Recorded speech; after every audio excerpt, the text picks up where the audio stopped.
সেদিন মেয়ে কাজ থেকে ফিরে এসে তাড়াতাড়ি এসে বলছে, মা আমার খিদে পেয়েছে, চটজলদি কিছু হবে সেটা আমাকে বানিয়ে দাও। তা আমি ভাবলাম চটজলদি তো একটাই হবে, খেতেও টেস্ট আর সেটাও চটজলদিও হবে, তাহলে আমি একটা বানিয়ে দিই। যেই কথা সেই কাজ, বসে গেলাম। প্রথমে ময়দাটাকে নিলাম, তার মধ্যে একটু নুন, একটু তেল আর দিয়ে দিলাম একটু চিনি, দিয়ে একটুখানি আগে হাতে মেখে নিয়ে তারপরে একটু একটু করে জল দিয়ে একটা ডো করে দিলাম।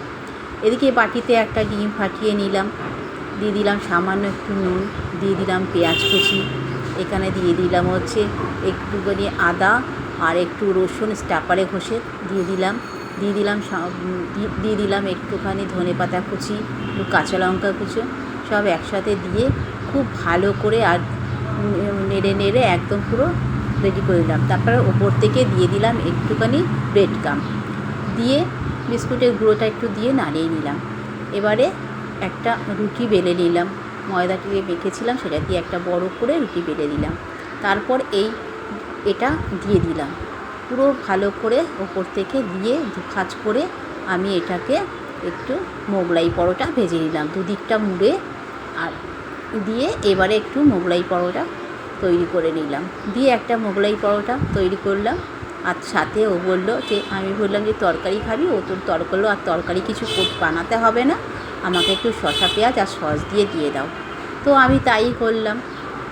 তো এটাকে খুব ভালো করে দিকটা ভাঁজ করে কড়াইয়ে তেল গরম করে তেলে দিয়ে দিলাম, এপিট ওপিট ভালো করে ভেজে ওখানে পেঁয়াজ কুচি আর একটা প্লেটের মধ্যে পেঁয়াজ কুচি আর শসা কুচি আর তার সাথে দিয়ে দিলাম একটুখানি সস, ব্যাস ছুরি দিয়ে কেটে 4 টুকরো করে দিয়ে দিলাম, ওই একটুখানি দিয়ে দিলাম, একটু চামচি করে নিয়ে খেয়ে নিল। ব্যাস পেটটাও ভরে গেল, খেতেও সুস্বাদু আর পেটটাও ভরলো। তো আমার আর আলাদা এক্সট্রা করে কিছু বানাতে হলো না, যে তরকারি অন্য কিছু লুচি এই সমস্ত ঝামেলাও থাকলো না, চটজলদি হয়েও গেল, তার সাথে একটা ডিমও ছিল, ভালোই লাগলো, খেতেও সুস্বাদু, খেতেও খুব ভালো হয়েছিল, পেটটাও ভরে গেল। তো তোমাদের যদি ভালো লাগে তোমরাও এইভাবে বাড়িতে বানিয়ে খেতে পারো।